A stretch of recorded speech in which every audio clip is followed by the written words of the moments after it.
Secret, let's go! Boss, ikaw pala nagpapasahod sa amin? You're welcome in advance ko yung pinakamarami mong views dahil sa akin. O sa balik. O sa XB. O sige, pag-usapan.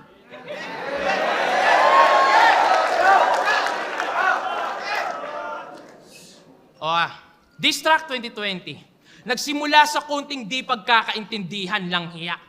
Nabanggit ng kagrupo kong si JR yung XB, tas uminit na bigla.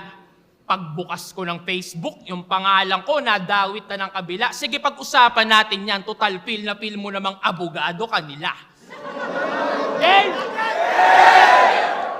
Matagal na kami nakapag-usap ng tao. Yung diferensya sinaalang-alang. Tapos galit-galitan kayo ngayon. Kunwari, di nyo na-enjoy yung kaganapan.